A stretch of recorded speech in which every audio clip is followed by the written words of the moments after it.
She always said gambling was for fools. Only people who don't believe in work chase luck, she'd laugh, waving off the lottery commercials that came on after dinner. But 1 year later, I found her name buried in a ledger of casino transfers, her initials beside every lost bet. And the money she gambled away? It was mine. My name is Alara Quinn, and until that day, I thought my mother, Marjorie Quinn, was the most dependable person I knew.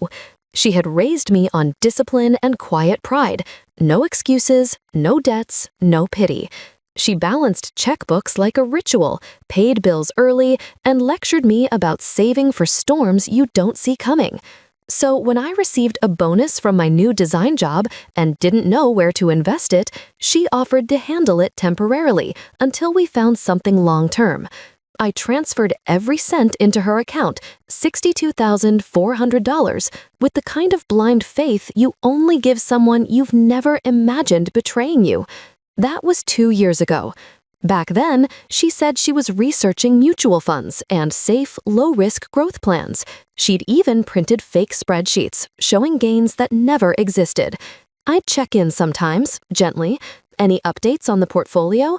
She'd smile that calm, maternal smile and say, "Patience, darling. Good things take time."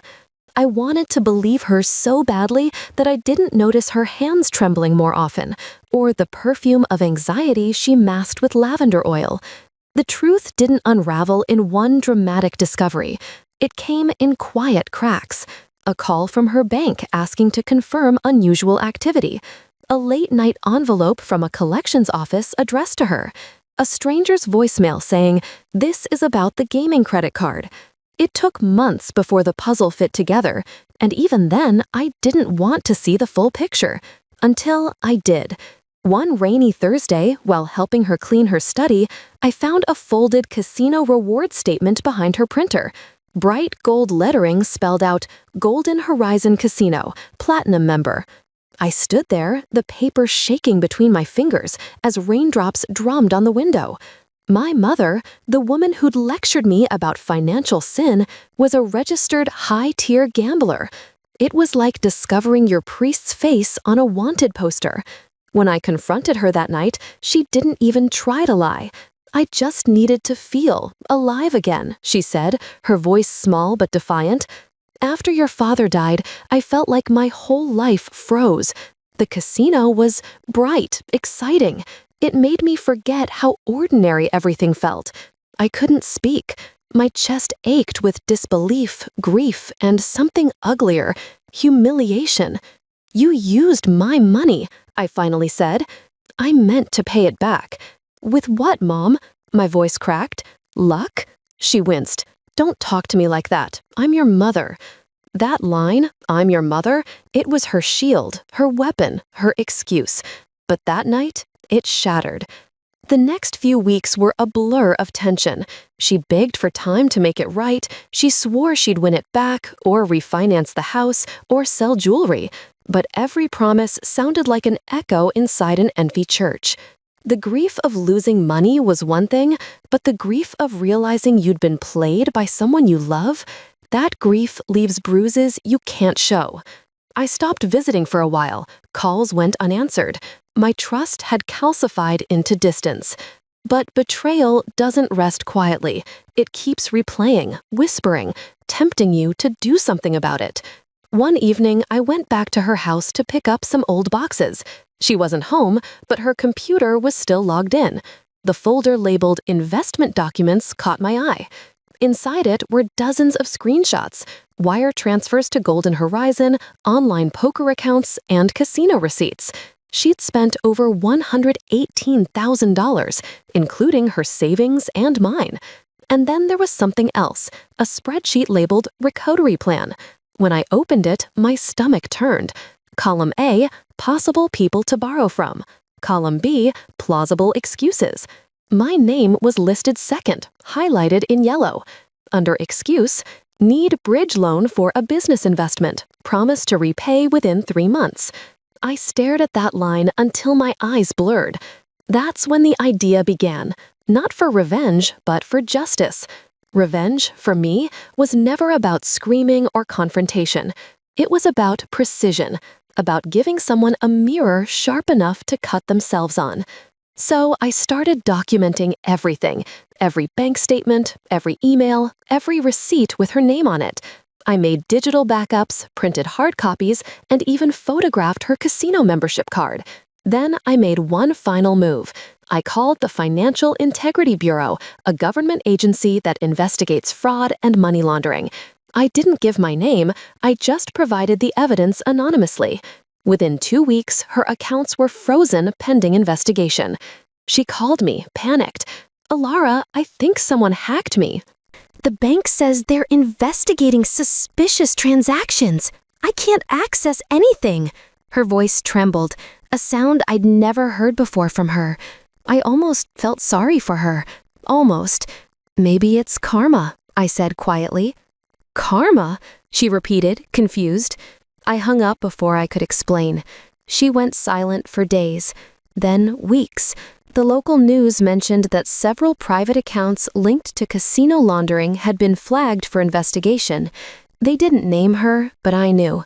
When I saw her again, months later, she looked like a ghost wearing her own skin.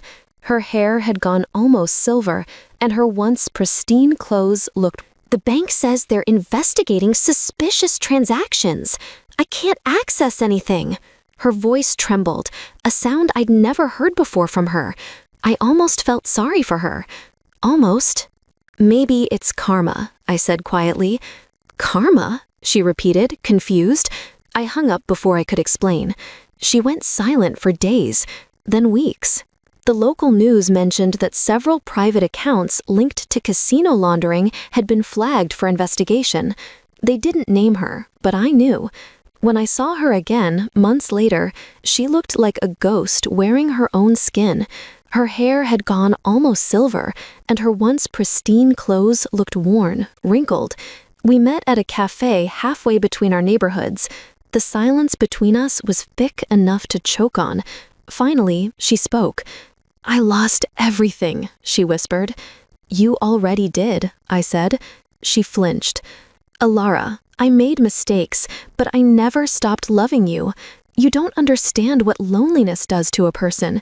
It makes you reach for anything that feels alive." "I understand loneliness," I said. "I just never used it as a reason to destroy someone else." Her eyes glistened with tears, not the performative kind, but real ones. It was almost enough to soften me. Almost. After that, she moved in with an old friend in another town. She never asked for forgiveness, and I never offered it. But one evening, as I was closing my design studio, I got a text from an unknown number. "They cleared my name. I won't gamble again, I promise. I'm sorry, Alara. Truly." I never replied, because forgiveness isn't always about letting someone back in. Sometimes it's about locking the door for good and keeping the key, not out of hate, but out of survival. Months passed, and life became quieter. I moved into a new apartment with light wooden floors and tall windows that made morning feel like rebirth. Work started to thrive. I got invited to design exhibits, collaborated with architects, even launched my own freelance firm. Yet sometimes, in the stillness between deadlines and dawn, I'd catch myself wondering if she thought of me, if she hated me, if she somehow knew it was me who reported her. That thought both haunted and satisfied me, because deep down, I wanted her to wonder, to question every frozen transaction, every investigator's call, every sleepless night, all while never truly knowing who had done it. That was my revenge. Not cruelty, not exposure, just uncertainty. But karma has a peculiar rhythm. 6 months later, I received an email from the Bureau thanking me, anonymously, for the evidence I'd provided. My information had helped uncover a larger network of casino-linked fraud involving over a dozen individuals. My mother's name was listed among those exonerated of criminal charges, but barred from financial management roles for life. The system hadn't destroyed her.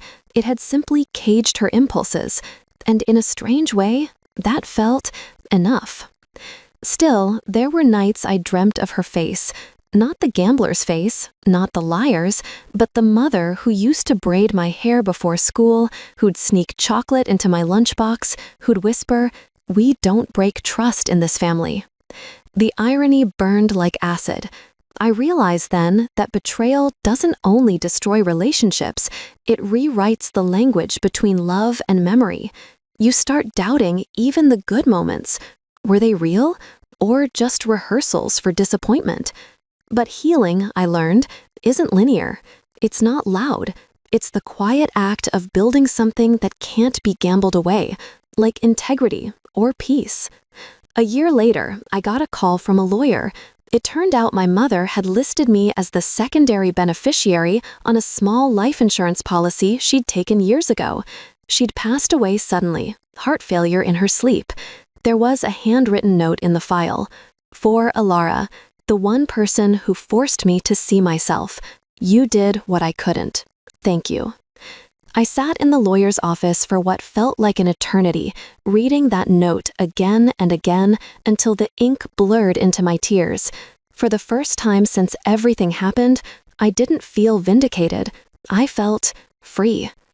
I didn't go to her funeral. I didn't owe her that. But I did something else, something she would have understood once upon a time. I drove to the edge of town, to the old lake where she used to take me as a kid, when the world was simple and full of laughter. I scattered her note there, letting the wind carry the words across the still water. Then I whispered, "Goodbye, Mom." The wind picked up, curling through the reeds, and for a fleeting moment, I thought I heard her laugh, light, distant, and human again. It's been 3 years now. I no longer flinch when I hear the word trust. I've learned it's not about who you give it to, it's about how you guard it. Sometimes I still pass by old casinos, their neon lights bleeding into the night like open wounds. I don't feel anger anymore, just a strange, settled kind of understanding.